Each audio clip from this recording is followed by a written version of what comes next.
कर्नाटकच्या हुबळी गावात सध्या दहशतीचं वातावरण आहे। काँग्रेस नगरसेवकाची मुलगी नेहा हिरेमठची भर दिवसा कॉलेजच्या परिसरात फयाजने चाकू खुपसून हत्या केली।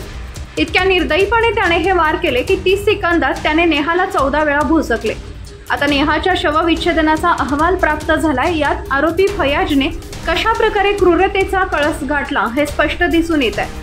नेहा विहळत होती तरीही सतत वार करतच राहिला। या हल्ल्यात नेहाच्या नसांना दुखापत झाली आणि वेगाने रक्तस्राव सुरू झाला। तिच्या गळ्यावरही वार चालवण्यात आले। यात तिच्या गळ्याच्या नलिकांनाही दुखापत झाली होती। फयाज तिच्या गळ्यावरून चाकू फिरवून सर धडापासून वेगळं करण्याच्या प्रयत्नात फयाज करत होता, मात्र तो अपयशी ठरला। या प्रकरणाचा एक व्हिडिओ सीसीटीव्हीत कैद झालाय, ज्यात तो नेहाची वाट पाहतच बसला होता।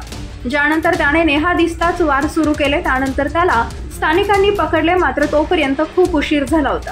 नेहाला वाचवण्यात अपयश आले। नेहाला फयाज प्रेमासाठी गळ घालत होता, मात्र तिनं त्यासाठी नकार दिल्यानंतर बदला घेण्यासाठी ही हत्या केली। यापूर्वी तो महिन्याभरापासून तिच्या मागावर होता। घटनेच्या दिवशी त्याने नेहासमोर आल्याचं दिसताच गळ्यावर धारदार चाकूने वार केले। त्याने नेहाची हत्या करण्याचं पूर्ण नियोजन केलं होतं।